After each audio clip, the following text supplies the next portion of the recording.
TV 24 network देख रहे हैं आप। मैं हूं आपके साथ शिखा मेहरोत्रा। यूपी विधानसभा चुनाव 2027 की तैयारियां तेज हो गई हैं। हर राजनीतिक दल अपनी अपनी तरह से तैयारियों में जुट गया है। इसी कड़ी में एक बार फिर यूपी में जाति की राजनीति में वोट बैंक बनाने की कोशिश में राजनीतिक दल जुटे हुए हैं। जहां एक तरफ समाजवादी पार्टी ब्राह्मण समाज को एकजुट करने में लगी हुई है, तो वहीं दूसरी तरफ बहुजन समाज पार्टी की मुखिया मायावती भी 2007 की तरह एक बार फिर ब्राह्मण कार्ड खेलने की तैयारी में है। 2007 में मायावती ने दलित ब्राह्मणों को मिलाकर विधानसभा चुनाव लड़ा था, जिसके बाद पार्टी को पहली बार अपने दम पर बहुमत मिला था। बीएसपी ने उस चुनाव में 207 सीटों पर जीत दर्ज की थी। अब एक बार फिर उसी तर्ज पर बीएसपी यूपी विधानसभा चुनाव 2027 भी लड़ने की तैयारी में है। मायावती का कहना है कि जब से बसपा ने विधानसभा आम चुनाव की तैयारियों के मद्देनजर ब्राह्मण समाज को उनके बीएसपी में जोड़ने को ध्यान में रखकर पार्टी का उम्मीदवार बनाना शुरू कर दिया है, तब से सभी विरोधी पार्टियों में, खास तौर पर समाजवादी पार्टी में उनकी नींद उड़ा देने वाली बेचैनी देखने को मिल रही है। जिसके बाद से चर्चा तेज है कि बसपा सुप्रीमो ने सिर्फ समाजवादी पार्टी का नाम ही क्यों लिया। तो आपको बता दें कि अब हाल ही में समाजवादी पार्टी ने ब्राह्मण सम्मेलन करने का ऐलान किया और ब्राह्मणों की एक बैठक करी थी, जिसकी अगुवाई नेता प्रतिपक्ष माता प्रसाद पांडे और वरिष्ठ नेता पवन पांडे ने की थी। इस बैठक में 5 अगस्त को आने वाले जनेश्वर मिश्रा की जयंती पर ब्राह्मण वोट बैंक पर नजर रखने की जिम्मेदारी सौंपी गई है। बता दें कि समाजवादी पार्टी प्रमुख अखिलेश यादव पीडीए का रट लगाए रहते हैं, तो वहीं दूसरी तरफ अब ब्राह्मण समाज पर फोकस करना बड़ा सवाल खड़ा कर रहा है। समाजवादी पार्टी के टक्कर में मायावती ने भी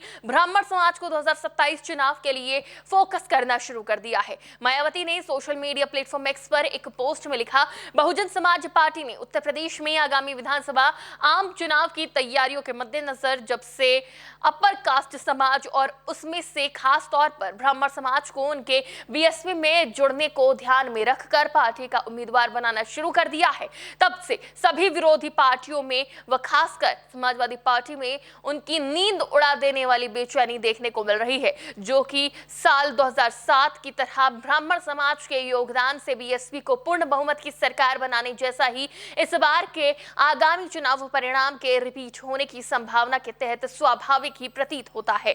मायावती ने आगे लिखा, वैसे भी ये सर्वविदित है कि यूपी जैसा विशाल आबादी वाले प्रदेश में अपर कास्ट में से खासकर ब्राह्मण समाज का हित बीएसपी में ही सुरक्षित है, जिस अपनी इस सर्वजन हिताय व सर्वजन सुखाय के सिद्धांत, नियत व नीति को बहुजन समाज पार्टी ने पहले पार्टी स्तर पर अमल करके और फिर सरकार बनाने पर भी उन्हें भरपूर आदर सम्मान के साथ साथ उन्हें हर स्तर पर पूरी भागीदारी देकर ये साबित भी कर दिया है। जबकि दूसरी पार्टियों की सरकारों में इस वर्ग के लोग पिछले काफी समय से अपने आप को काफी उपेक्षित, असुरक्षित व ठगा हुआ भी महसूस कर रहे हैं। मायावती ने अपनी पोस्ट में ये बता दिया है कि बीएसपी ने सामाजिक भाईचारे के आधार पर अपनी पार्टी के उम्मीदवार बनाने शुरू कर दिए हैं और ये यकीन भी है कि बीएसपी की सरकार बनने पर उन्हें पहले की तरह ही हर स्तर पर भरपूर आदर सम्मान जरूर दिया जाएगा, जो कि इनकी वास्तविक चिंता व दूसरी पार्टियों से मुंह मोड़ने का कारण है। इसके साथ ही मायावती ने कहा कि अपर कास्ट में से क्षत्रिय, वैश्य आदि व अन्य समाज के लोगों को भी उनकी बीएसपी से जुड़ने की तैयारी, अर्थात जिसकी जितनी संख्या भारी उसकी उतनी भागीदारी के आधार पर चुनाव में उम्मीदवार भी जरूर बनाया जाएगा, जिसकी तैयारी हर स्तर पर लगातार जारी है। मायावती ने कहा कि बीएसपी दूसरी पार्टियों की तरह कुछ लोगों को लॉलीपॉप थमाने की संकीर्ण व स्वार्थ की राजनीति नहीं करती है, बल्कि पूरे समाज के हित व कल्याण की चिंता करना अपना संवैधानिक कर्तव्य समझती है और इसलिए बीएसपी की नीति व कार्यक्रम जनहित व जन कल्याणकारी तथा अपराध नियंत्रण व कानून व्यवस्था के मामले में भी देश व जनहित में बेहतरीन होते हैं। बता दें कि बीएसपी के पास अभी ब्राह्मण चेहरा सतीश चंद्र मिश्रा का है, जो राज्यसभा के सदस्य हैं।